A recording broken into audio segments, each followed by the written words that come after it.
Well, Sakes, a few months ago you were sort of in two minds, or a little bit pessimistic on the role, given your newness to the Victorian 3-year deal. I mean, what has changed in that time? I think just the setup of this role is a bit different to the one I probably was speaking about a few months ago. The opportunity to work with the Australian cricket team, number one in two forms of the game, to work with Darren Lehmann, and to be maybe put in charge of a tour here and there, that's really inviting. So, it's a great opportunity, and one that I'm really looking forward to. Head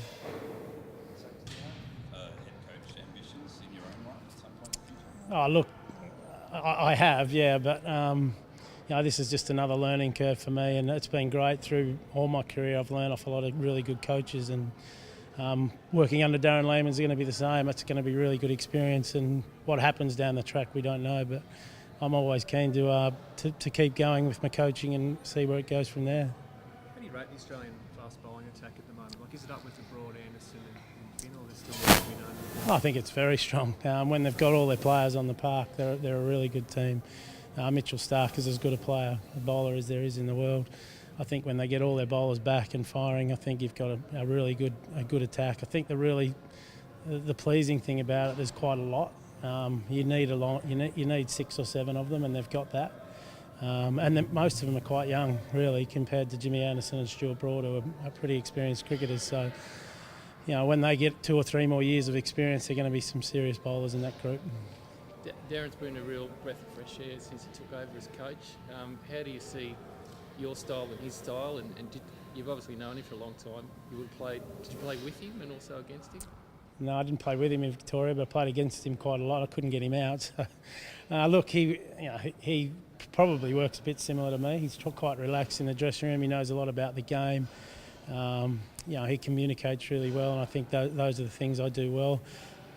We do have some really good discussions at times. Obviously, throughout the year we did that, but we both have the best interest in Australian cricket at heart, and that goes well for moving forward. You had a bit of an exchange with him last summer. Yeah, a lot was made out of that. But Darren and I talk on the phone quite regularly, and we beg to differ on a few things last year. But as I said, we've both got Australian cricket at heart, and we want the best for Australian cricket. And sometimes you need good, robust conversations in a group. You can't have people always agreeing. I don't think that's a great environment. So. That's one of the things that I hope I do bring to the team. I think it's, if I'm honest and say what I think that's important. Are the key aims India next year, and obviously the Ashes to follow the summer after? Yeah, well, there's a Champions Trophy and India in India. I think that that's exciting. I was involved with the England team that won in India, and that was really special. And I think Australian team can do that. It's something that we want really badly to win in India. I think they need to show the world that they can play in those conditions, and I'm sure they can. So that's a really exciting time coming up. There's obviously Champions Trophy and the Ashes, and there's some really good tournaments coming up. I guess you judged ultimately though in the Ashes, isn't it? For better or for worse, everyone seems to focus on that. Yeah, it is, and it is. Australia-England rivalry is fantastic, and I've been a part of that. I know on the other side, and it was exactly the same. The English want to beat the Australians as bad as the Australians want to beat the English, and when that comes around, there's a lot of excitement. I hope my experience and the English environment does help Australia going forward. Sakes, we're going to be using the Duke's ball in the Shield for the second half of this summer coming up. Your thoughts on that? Is that a good move for bowlers? Oh, look, I'm not sure that it's a good move for the bowlers. I think a lot of it's been made out of the Duke's ball moving around a bit more, but I think it's more the English conditions that make the ball move around a bit. I think it's a good initiative by Australian cricket to see what happens with these Duke's ball. They might play really well, and they might find another ball to use in Australian conditions, which is a good thing. But I think it's a really good initiative. But I really think it comes down to the conditions in England make the ball swing, not so much the ball. How's Pato coming along, and do you see him playing a role this summer in the Test side? Look, he's doing all his gym work and rehab, and he's going really well. He's really positive at the moment, which is great.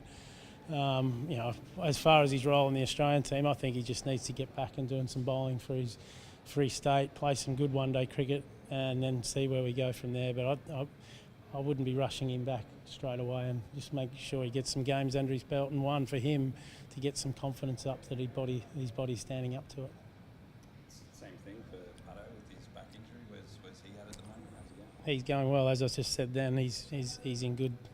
He's rehabbing really well and going really well. So Peter Siddle's the same. Johnny Hastings is the same. So, they're going really well. Who do you see as perhaps the next generation of bowlers coming through? You had a chance to, or you obviously would have seen through Victoria. Some of the Yeah, there's a lot of good fast bowlers around, and to be fair, the Australian team at the moment they're fairly young. You look at Josh Hazlewood and Mitch Stark, they're younger for bowlers. They're quite young, so they've got a good crop. Scott Boland from here coming through. Jimmy Pattinson obviously is young. Pat Cummings is still young. So the group that they've got at the moment is still young, and there's a lot of young players coming through Shield cricket still. So, and they'll keep putting their hand up. And last year's Shield final, Joe Many and Daniel Worrell from South Australia really look good. So, I think the stocks in Australian cricket's quite strong. I mean, you're not new to coaching ranks, but when you started with Victoria last season, starting off a 3-year deal, could you really imagine that you would coach the Shield winning side and now here you are in an Australian shirt? Oh, look, I thought we could really make a good go of winning the Shield last year. We won it obviously the year before under Greg Shippard, so there was always every chance we were going to be competitive again. To get the win was fantastic, and it was more a relief of anything. And then this opportunity came up, and I did actually see myself coaching Victoria for 3 or 4 years, and now this opportunity's come up. It's probably too good to knock back, and I'm really excited by it. Is the role as much technically trying to help the bowlers as it is sort of cuddling when they need one or having a strong word to them when they're quiet? Yeah, coaching at that level is not always technical. It's a lot tactical, and how you provide an environment that they're going to succeed in. Sometimes they need a harsh word, sometimes they do need that arm around them, and I hope I'm good at making sure that I do both of those things. And tactically, I think I'm on top of the game as well, so I can't wait.